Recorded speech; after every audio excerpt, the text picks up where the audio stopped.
আসসালামু আলাইকুম। আমরা নাকি সৃষ্টির সেরা জীব, আমাদের কাজ কাম কি সৃষ্টির সেরা জীবের মতো? এটাই কি সৃষ্টির সেরা জীবের নমুনা? আর যারা এই লোকটিকে হত্যা করছে তারা কি আসলে শিক্ষিত? আমার তো মনে হয় না তারা আসলে শিক্ষিত। তারা নামে শিক্ষিত, তাদের আসলে মনুষ্যত্ব বোধ নেই, মানবিক শিক্ষা নেই। যেখানে আমাদের দেশে অনেক বড় বড় চোর রাঘব বোয়ালদের বিচার হয় না, তাদেরকে ছাড় সম্বোধন করা হয়, সেখানে একটি মানসিক অসুস্থ ব্যক্তিকে চোর বানিয়ে পিটিয়ে হত্যা করা হলো, বিচার বহির্ভূত, আইন বহির্ভূত। যদি সে চুরি হয়ে থাকতো তাহলে তো দেশের আইন কানুন রয়েছে, তাই না?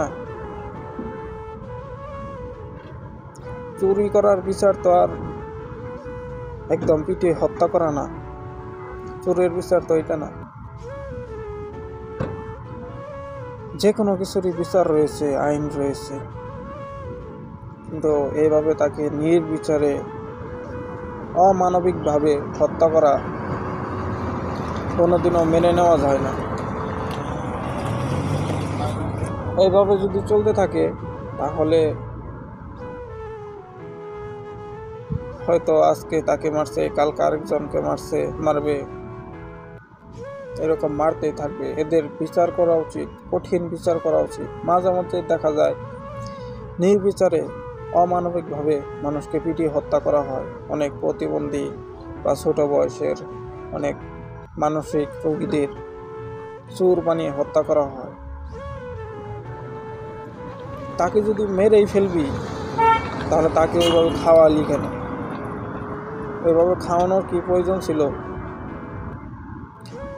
আর সে যদি চুরি হইতো, তার যদি এতটুকু বুদ্ধি থাকতো, মানসিক ভারসাম্যহীন না থাকতো, তাহলে তো এত মানুষের আনাগোনায় সেখানে সে চুরি করতে যাইতো না। তারা আসলে যায় পেটের ক্ষুধা নিবারণের জন্য যায়, কিন্তু আমরা তাদেরকে চোর বানিয়ে হত্যা করে ফেলি। এটাই কি আমাদের মনুষ্যত্বের পরিচয়? এটাই কি আমাদের সৃষ্টির সেরা জীবের পরিচয়? আমরা কি ভালো হব না কোনো দিন? আমাদের কি বিবেক বুদ্ধি জাগ্রত হবে না? আমাদের কি মনুষ্যত্ব বোধ আসবে না? আর কত ভাই, এইভাবে আর কত মানুষকে হত্যা করবেন? বিচার বহির্ভূত একজন এতিম ছেলেকে আপনারা নির্দ্বিধায় হত্যা করে ফেললেন। আপনাদের বুক কি একটুও কাঁপলো না? আপনাদের বুক কি একটুও কাঁপলো না? এই ছেলের কে বিচার চাইতে যাবে? এই ছেলের জন্য এতিম, মা নাই, বাপ নাই, ভাই নাই, বোন নাই, এতিম ছেলেটাকে আপনারা মেরে ফেললেন। তাই আমি সবার কাছে অনুরোধ করতেছি, আপনারা ভিডিওটি শেয়ার করে দিবেন এবং সবাই প্রতিবাদ করবেন, আওয়াজ তুলবেন, যাতে এই হত্যাকারীদের কঠিন বিচার করা হয়। দেশের